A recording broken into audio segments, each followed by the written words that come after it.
Sup everyone, and welcome to A Random Review, where today I'm reviewing a film that I have been looking forward to seeing more than any film in a very long time, Spider-Man: No Way Home, which was the third Spider-Man movie in the Marvel Cinematic Universe, and the 27th movie in the MCU overall.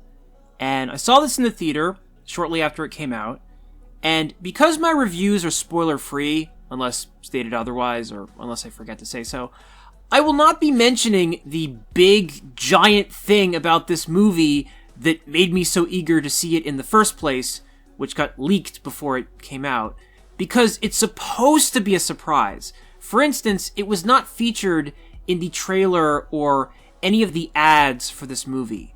But if you're even 0.1% familiar with No Way Home, you already know what I'm talking about, so I'm just going to talk around it without explicitly stating what it is that I'm talking around.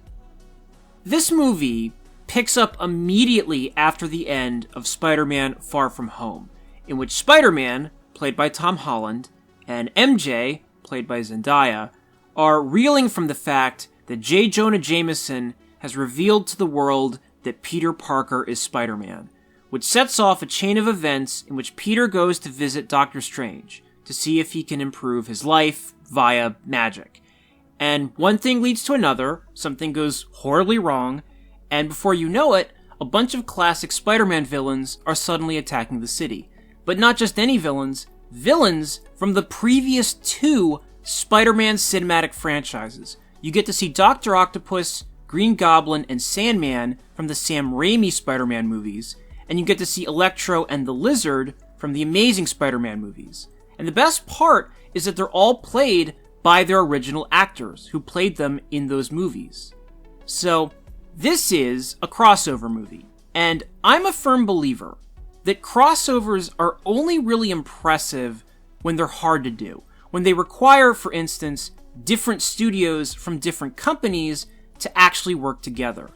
And here, to see Willem Dafoe and Alfred Molina and Jamie Foxx and all these major actors reprise their roles from 1 to 2 decades earlier in a Sony picture that was made by Disney-owned Marvel Studios in a way that continues the continuity of those older series in this movie, in this series, it's quite the accomplishment. Like, I was still impressed that they had managed to retain J.K. Simmons to play J. Jonah Jameson again. My mind was still reeling from that.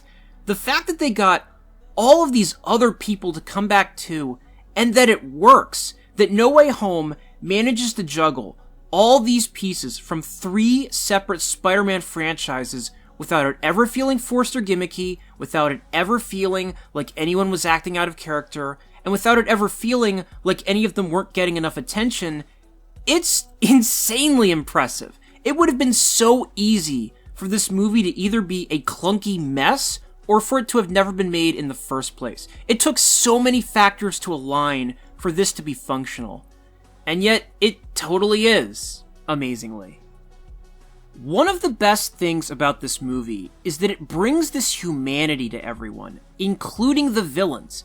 It would have been the easiest thing in the world for No Way Home to bring back these characters and have it just be non-stop, heartless fan service.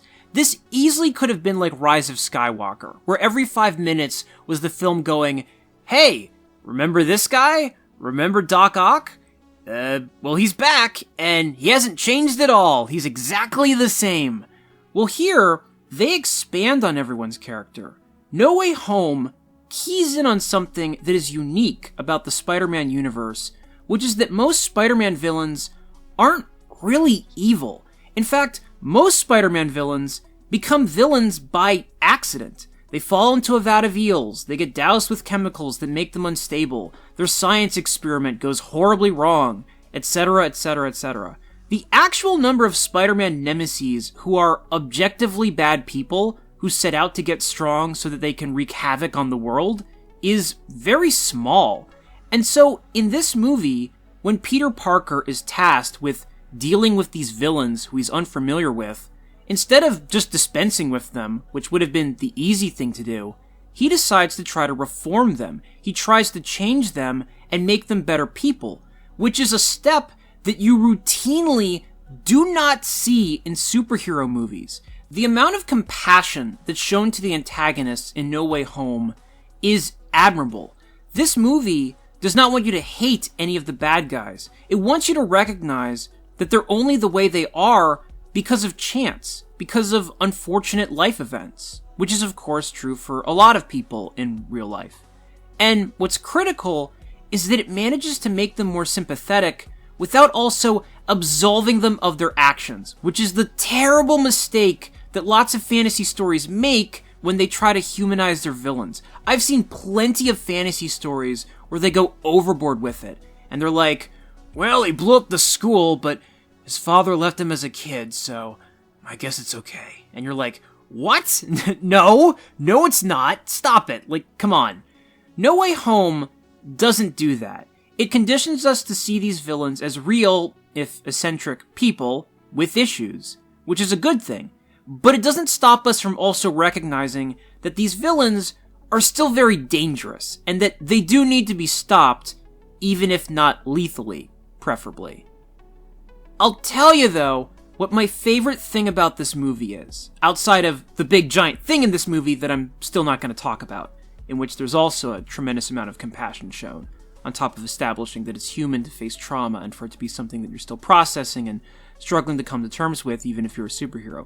No, my favorite thing, because I'm not talking about that, is that No Way Home validates the Spider-Man of this series as a true version of Spider-Man. And the reason I say that is because in his first two movies, this Spider-Man, played by Tom Holland, didn't really feel like Spider-Man, both to me and to a fair amount of other Spider-Man purists. Spider-Man has one of the most famous origins in all of fiction. It's like Batman's origin. It's something everyone knows about. And in the MCU's first Spider-Man movie, Homecoming, they skipped his origin story because they figured, look, this was already depicted in the previous two Spider-Man film series. Everyone knows that he got bit by a spider and that his Uncle Ben died. We don't need to show it again. We can trust that people already know about it. And you know what? They were right. That was a practical decision for that movie. However, in the process of doing that, they also skipped over the single most important aspect of Spider-Man, which is a sense of guilt. The reason classic Spider-Man is a hero, the reason he dedicates himself to helping people, is because he's haunted by the fact that he caused his uncle's death. That because of his indifference, because he wasn't responsible with his powers, someone near him paid the price. He's a hero because he's trying to atone for that mistake. The core of his character is that he helps people no matter how much of a toll it takes on his personal life, and no matter how much he suffers for it, because he knows it's his duty. He knows he has to make the most of his privilege. But that wasn't the case at all with this Spider-Man. In the previous two movies, Tom Holland's Spider-Man didn't display any sense of responsibility. He prioritized his personal life repeatedly. He wasn't compelled to help people, and he wasn't dealing with this overriding sense of shame or guilt. He had it too easy. And so, as good as those previous movies were, and they were really good, to be fair, his Spider-Man was also, in my opinion, the biggest problem with it. Because to me, he didn't truly embody the character. It'd be like if there was a serious Batman movie in which Batman didn't care about his parents' death and wasn't dark and brooding about it. It wouldn't feel faithful to who their character is supposed to be. But that changes with No Way Home. As a result of the world discovering his secret identity, not only does Spider-Man's personal life take a hit, it inconveniences the people who are closest to him. He finally understands that the burden of having these powers is that it affects everyone around him, whether he wants it to or not, and that the only way he can begin to offset the terrible things that happen as a result of him being Spider-Man and as a result of his mistakes is if he does everything he can to help as many people as possible. Not because he wants to, but because it's his responsibility. And it's a really cool evolution. It's awesome that the director Jon Watts, and the screenwriters, Eric Summers and Chris McKenna, were willing to dramatically alter his character. Like, you can tell that they really took to heart the complaints that people had made about this Spider-Man. And it's awesome because they didn't have to change him. Even though that complaint was out there, those first two movies were critical and financial successes anyway, so they could have just ignored people and kept their Spider-Man as is. They would have had every right to do that. And yet, they decided not to. They decided to make him a real Spider-Man.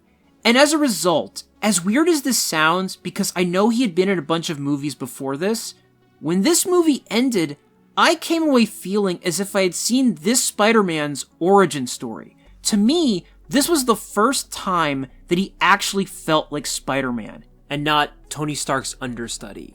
And in my headcanon, all the movies that he was in prior to this were just the prequels to get him to this point, and that his actual journey as this character only began here.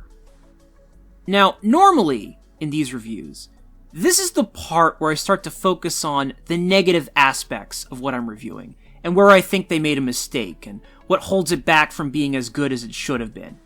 And yet, I can't do that with this movie because this movie is damn near flawless. Spider-Man No Way Home doesn't just excel as a Spider-Man movie, it excels as a Marvel movie. I am not an MCU hater by any means. Of the previous 26 MCU movies, I would say that I enjoyed about 22 of them. But the problem that I've always had with these movies is that these movies can be very formulaic. There is very much a template for what is supposed to happen in these movies. And one of the things that almost always happens is that there's almost always a gigantic CGI fight in the middle of the movie and at the end of the movie that goes on way, way too long. Too many MCU movies feature these fights that just drag on forever. They're like Dead or Alive stage fights, where it starts off in one spot, and then it moves to another spot, and then it moves to another, and after a while, it just becomes monotonous. And I know that these fights are the big selling point for a lot of people, but for me, they often feel soulless and empty, because you're usually not seeing any blood, you're usually not seeing any civilian casualties, people usually come out of them fine, and because they stretch on so long, it becomes easy to tune them out. In No Way Home, however, the fight sequences are rather abbreviated, and none of them overstay their welcome, which is rare for this type of movie. For instance, there's a really neat chase scene that features Doctor Strange, and it takes place in an environment that's all CGI, and if this scene took place in any other Marvel movie, I'm all but certain that it would have been too long. It probably would have lasted 8 minutes and been this thing that was only there to pad out the runtime. But in this movie, that chase scene is pretty damn short, and it works perfectly. It's funny too because No Way Home is very long. It's almost 3 hours long. But in an ironic way, because it's so long, because it's so ambitious and there's so much ground that it has to cover, it couldn't afford to waste time on any individual scene like another movie could have. It had to be efficient out of necessity. And as a result, this is one of the best packaged Marvel movies you'll ever see. It's long, but it doesn't feel long. It never reaches the point that so many superhero movies get to, where you're like, alright, I've seen enough. Let's just get this over with. Honest to God, the only part of No Way Home that I didn't love was the stinger, which I will spoil because in the stinger, you see Tom Hardy as Eddie Brock from the Venom movies sitting at a bar, and in the 1 minute that he is on screen, it's grating, and all I could think was, you don't deserve to be attached to this movie. This character has not earned this. But other than that, this movie is sensational. The one thing you should know is that in order to get the most out of this movie, not only do you need to be caught up on all things MCU up to this point, including the television shows, you really need to be familiar with both the Sam Raimi Spider-Man movies and the Amazing Spider-Man movies. It's not essential, but the payoff is tremendous. And plus, it's not that big a chore to watch those movies anyway. Spider-Man 1 and 2, with Tobey Maguire, are phenomenal. And the first Amazing Spider-Man movie, with Andrew Garfield, wasn't bad either. The less said about Spider-Man 3 and The Amazing Spider-Man 2, the better, but No Way Home is so great that it is worth it to have seen those movies just so you can get the closure for them in this movie, because neither of those series got to end on their own terms. And the fact that I can say that is the ultimate testament to how well this movie turned out. So, yeah, Spider-Man No Way Home is like a dream. It's the kind of movie that you think of as a kid, when you imagine how cool it would be if, like, all the Batmen from all the Batman movies got together and fought all the Jokers from all the Joker movies. It's something you imagine before instantly thinking, well, it'll never happen though. But something in that vein really happens here. It's not merely that this movie has this incredible premise. It's not merely that the big giant thing about it is one of the coolest things you will ever see in an action movie. It's that it's executed almost perfectly, in a way that not only improves upon this film series, but wraps up the previous Spider-Man film series in the process. And it's still a superhero movie. It still has the archetypes of being a superhero movie. So if you're not normally into these films, maybe that doesn't change. But if you are into superhero movies, I can't imagine you not liking this. As a massive Spider-Man fan myself, the only thing I thought was missing from this was a Stan Lee cameo. This is the one film where I wish they had one in the chamber with him that they could have deployed years after he died. But beyond that, this was every bit as good as I could have hoped it would be. And you know what? It deserves a score that reflects that. So, I'm gonna give Spider-Man No Way Home a stellar 9.69 out of 10. And the last thing I will say about it is, don't take this film for granted. I know that there is an endless supply of superhero movies out there that you can watch, and that they can sometimes feel interchangeable. Sometimes it can feel like you're just watching the same superhero movie over and over and over again, and that the only thing that ever changes is the name of the hero. Sometimes these films can feel more like money grabs than actual pieces of art. But within that sea of superhero movies, there are the exceptions where you come away recognizing that you didn't just watch a great superhero movie, you watched a great movie, period. And that's what No Way Home is. It's more than a great film, it's a gateway to fandom. This is the kind of film that you hold above virtually everything else in its field. And considering how enormous that field is, that's saying something.